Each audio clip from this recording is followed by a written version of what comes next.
In this video I'm going to talk about how to extend the Fibonacci numbers to negative indices. So let's recall that the Fibonacci numbers, like the regular Fibonacci numbers, are defined like this. So we set the first two Fibonacci numbers to 1, and then we have the recurrent relation that says that the next Fibonacci number is always equal to the sum of the two previous ones. So we notice that this can be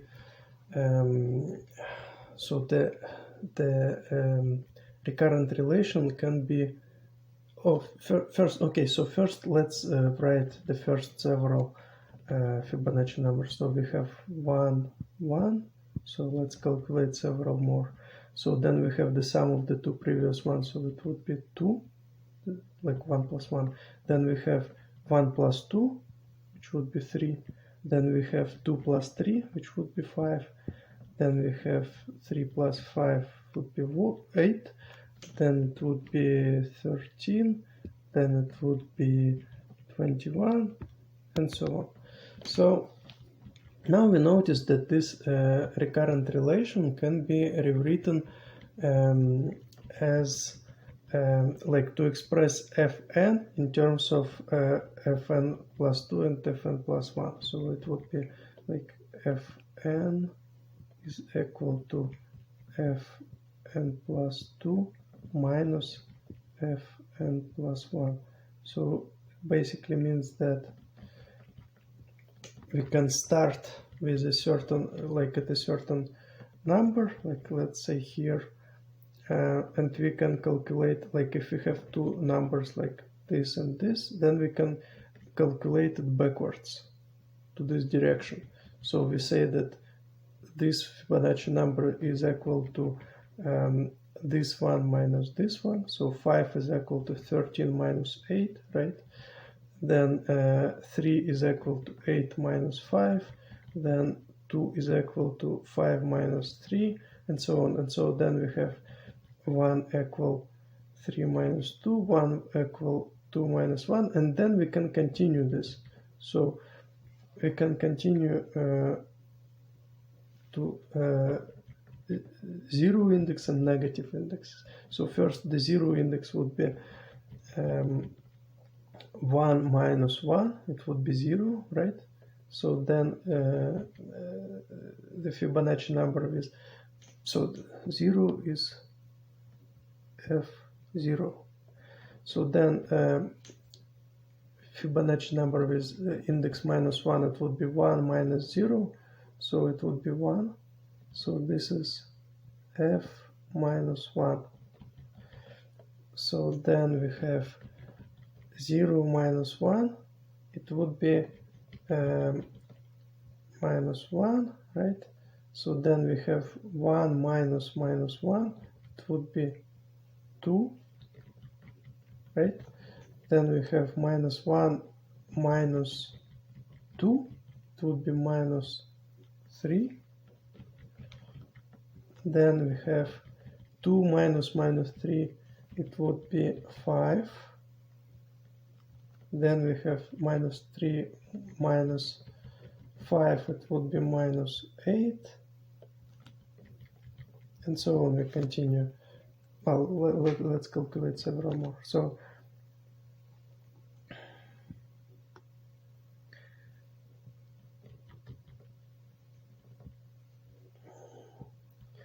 then we have 5 minus minus 8, it would be 13. Then we have minus 8 minus 13, it would be minus 21, and so on. So we notice that first the signs of these numbers, like with negative indices, so this is f minus 1, this would be f minus 2, so this is f minus 3. So these are Fibonacci numbers with negative indices, and so on. So we notice that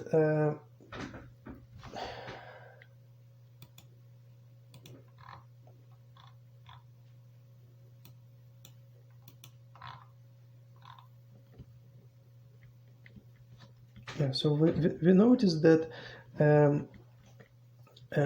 the signs of these numbers are alternating. So we have positive, negative, and so on.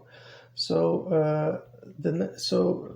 that's the first observation, and the second one is that the absolute value of these numbers, they're the same as the regular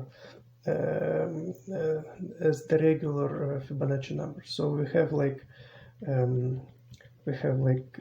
2, 3, 5, 8, 13, 21. This is exactly the sequence as the Fibonacci numbers with positive indices. So this is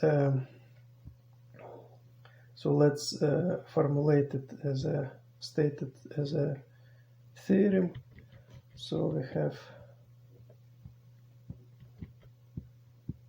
theorem that the Fibonacci number with index minus n is equal to minus 1 to the power n plus 1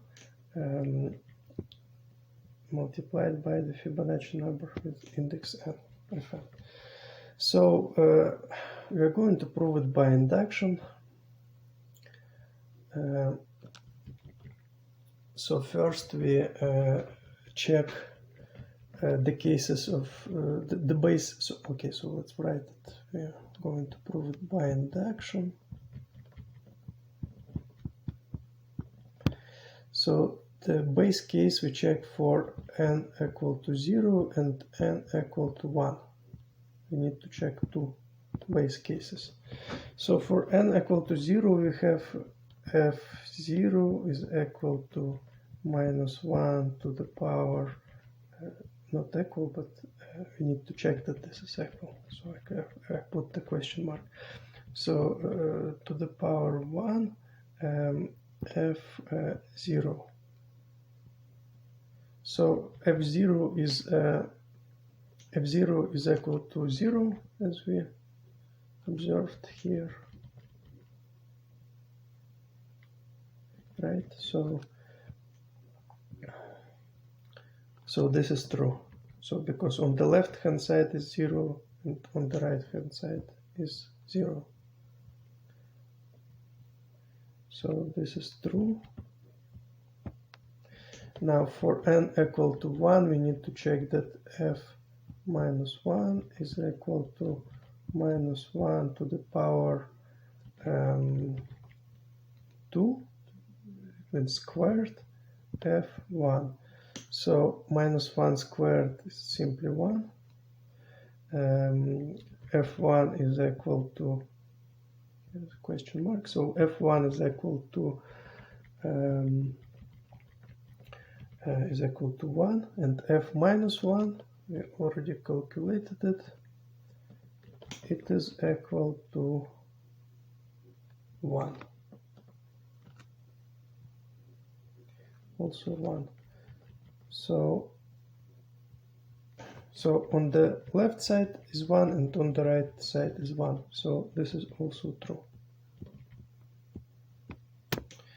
Okay, so now the induction step. So we suppose that the equality is true for all indices less than n. Suppose we need not just for exactly n, but for less or equal than n. Suppose that the equality that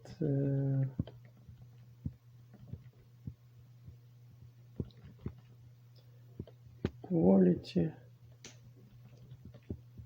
is true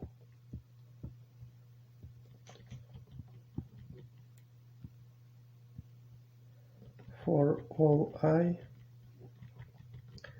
for all indices I, such that I greater or equal than 0 and less than or equal than n.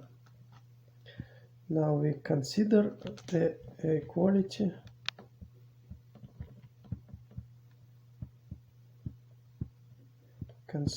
for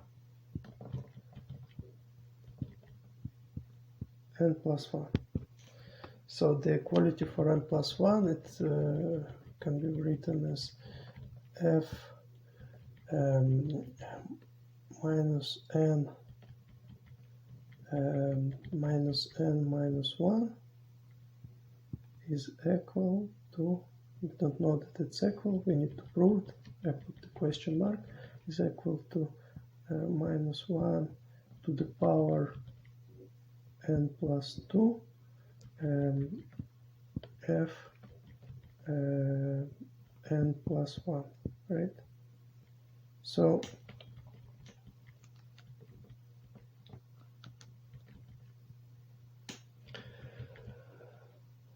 okay, so let's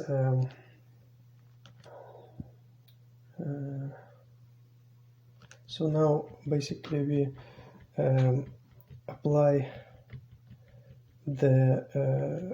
the recurrent relation that we used here. So basically this recurrent relation.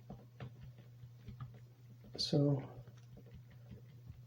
we write that. So we express fn plus 1, f minus n minus 1. So f minus n minus 1, we express it in terms of,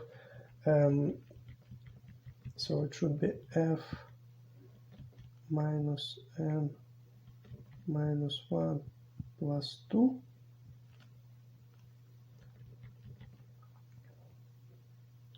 minus f minus n minus 1 plus 1, right? So the index, so in this current relation, the index of the first term is greater by 2 than the index on the left side, and this is greater by 1. So here plus 2, here plus 1. So that's what I wrote here. So the index on the left side plus 2 and plus 1. So this we simplify. So this is f minus n plus 1 minus f minus n, simply minus n.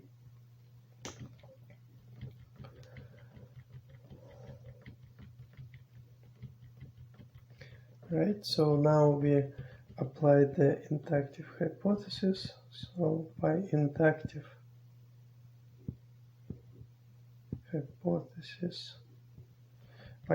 hypothesis, we express this as so like let's write it a little further.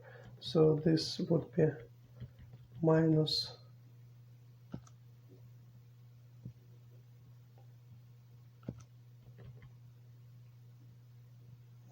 n minus 1. We can write it like this. So this would be then minus 1 to the power minus 1 to the power n minus 1 plus 1, so to the power n, f n minus 1 minus minus 1 to the power n plus 1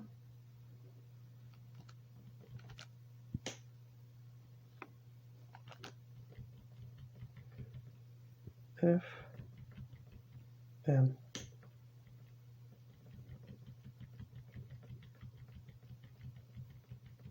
Right, so now we write it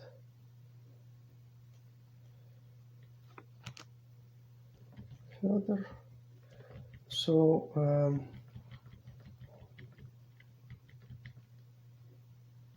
yeah, so let's move the common multiplier -1 to the power n, and here multiplied by f n minus 1 minus -1 to the power 1 remains, because here we have n plus 1.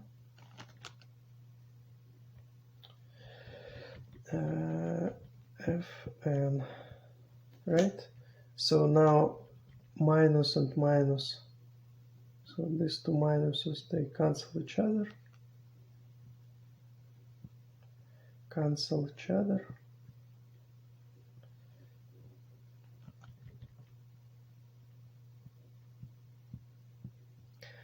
So in total we have -1 to the power n multiplied by f n minus 1 plus fn. Right? So now we see that this is the sum of the two consecutive terms in the Fibonacci sequence. So by the original recurrent relationship, this can be rewritten as the next Fibonacci number. So this is equal to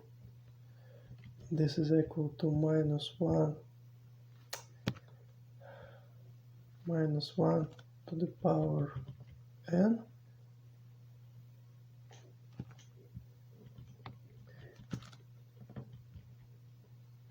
multiplied by f n plus 1. Right?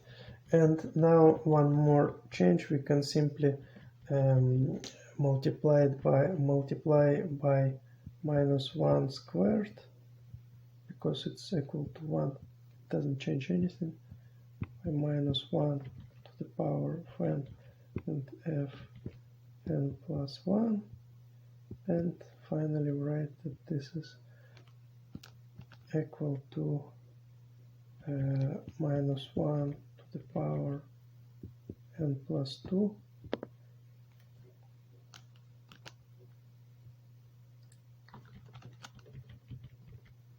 f n plus 1.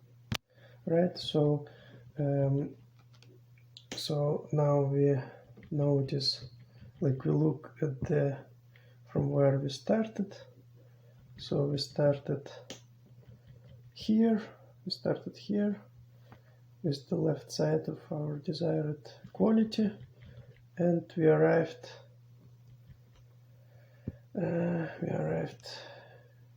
here, which is exactly